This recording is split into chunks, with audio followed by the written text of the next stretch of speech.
Welcome to the National Credit Awareness and Resolution Association podcast at NACARA.org, your source for navigating debt repayment challenges during tough economic times. Today we'll explore how small business owners can more effectively use Creditor Tools, specifically financial ratios. NACARA aims to bridge the gap between debtors and creditors as a paradigm shift allows debtors to propose their own repayment solutions. Let's get started. Financial ratios. Analyzed financial ratios are widely used tools to assess the performance status of borrowers. Ratios are the numerical or quantitative relationship between certain variables. The ratios will help determine, in this case, the credit repayment risk of a debtor's business and comparable performance of similar-sized peers in the same industry. Ratios can be influenced by certain adjustments and decisions by management, you. Examples of these key financial ratios that the lenders are looking at all the time, their general meaning and how they are calculated include the following key ratio groups, okay? The profitability ratios. What this means is these ratios indicate a company's financial health and to assess a company's ability to efficiently manage its sales revenue and profits, control its operating expenses or costs, and generate return on investment over time.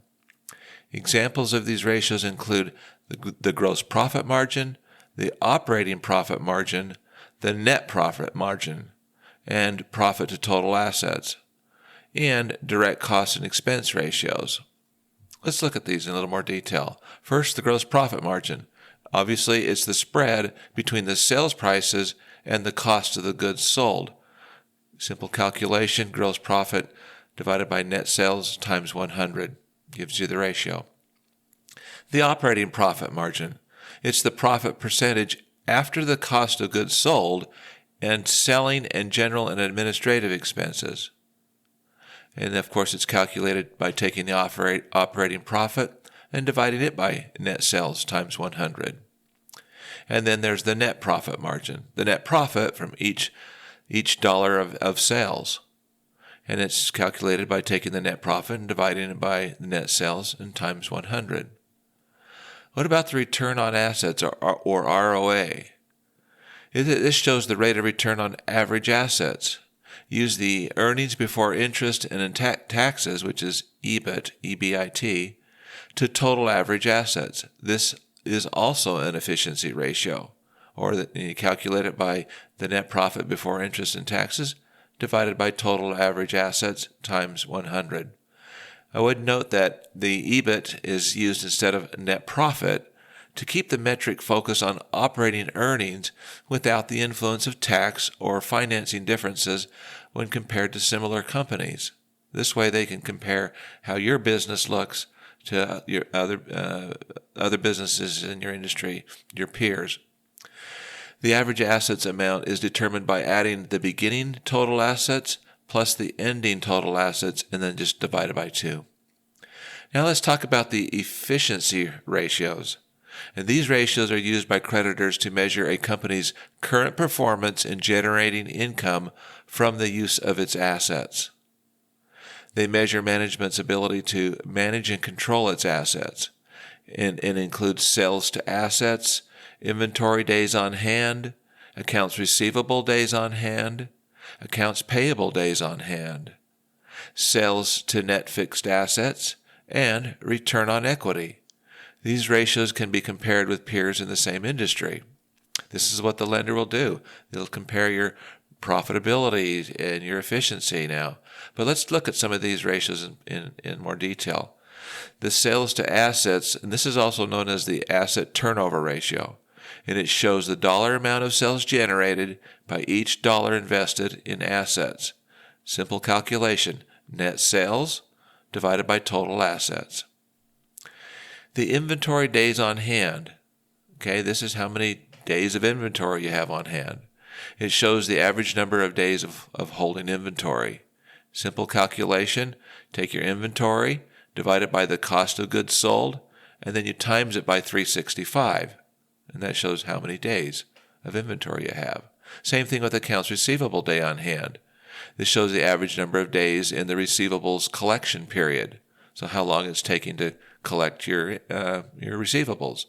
This is net accounts receivables divided by net sales, and then times 365. It shows how many days of receivables are on hand, or for collection, the average collection period.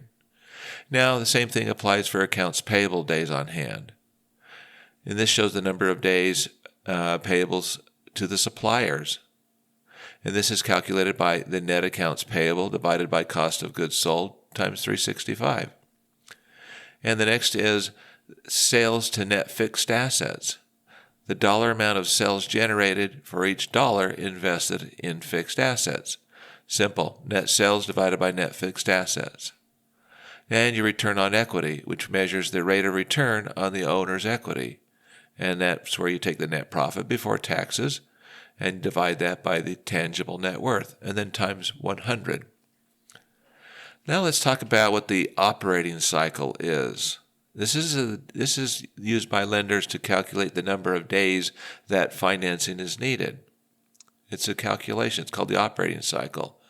And it's very simple. You take the inventory days on hand plus the accounts receivable days on hand minus the accounts payable days on hand, and that gives you the operating cycle. It tells you the number of days that financing is needed. Next, let's talk about the leverage ratios.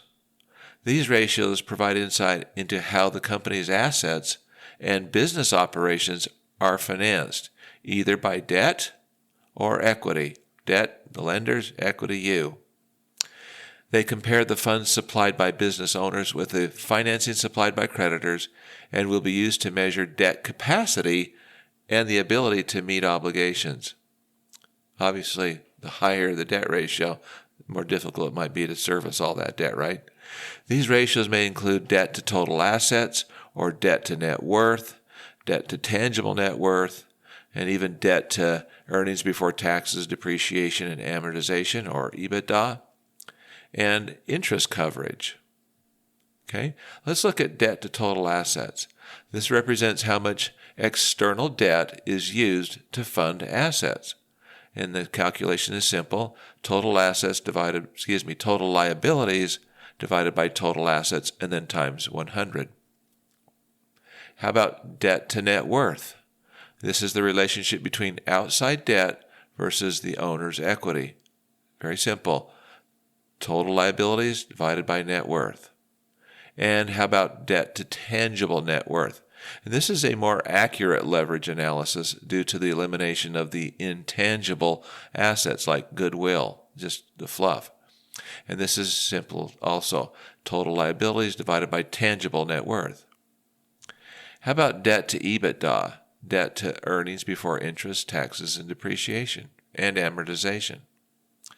This compares total obligations and debt to generated cash, the ability of making payments, earnings before interest, taxes, depreciation, and amortization. It's called EBITDA. And to calculate this, it's total liabilities divided by EBITDA. How about the interest coverage? This ratio. This determines how easily a company can pay interest on its outstanding debt. You take the earnings before interest and taxes and divide it by interest expense.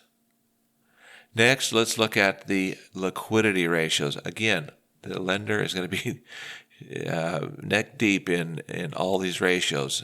Okay, these ratios are used to measure a company's ability to pay off current debt obligations without raising, of course, any external capital. They show current liabilities in relation to liquid current assets and the coverage that exists to cover short-term debts if needed. These ratios include the current ratio, quick ratio, and working capital ratio. Again, these are the tools that the creditors use. It's called, let's look at them individually, the current ratio. This is the ability of the current assets, cash, accounts receivable, and so forth, inventory, to pay current liabilities. This is a simple ratio as well. Current assets divided by current liabilities. The quick ratio This is interesting, a little more refined. This is the ability of the current assets, less inventory, to pay current liabilities. So you take your cash plus your marketable securities, all the accounts receivable, and then you divide that by the current liabilities. How about working capital? Okay. This is simply the dollar amount of current assets over the current liabilities. And that's the ratio. Current assets minus current liabilities. That's the amount, I should say. It's the dollar amount. This short ad is sponsored by the Debt Crisis Problem Podcast. Attention listeners, please join us at tunabudget.com to tune into the Debt Crisis Problem Podcast, where in plain English we discuss the 20 risks that could soon fuel a serious economic downturn. We explore these critical risks and offer practical insights for navigating financial uncertainty. Join us for thought-provoking discussions that encourage transparency and awareness. Subscribe now to stay informed and be ready for whatever comes next. So why are these financial ratios really all that important to you? First, it is imperative that you understand what the creditor is understanding. Facing a loan modification or workout with your creditor requires that you understand what the creditor is understanding. Ultimately, you have to think root causes too.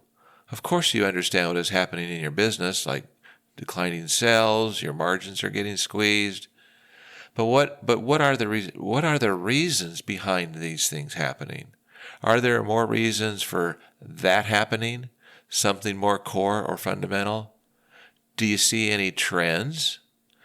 The creditor is using financial ratios to understanding what trends are developing as they compare the ratios period over period. The creditors may analyze dozens of financial performance ratios from your last 3 year-end financial statements.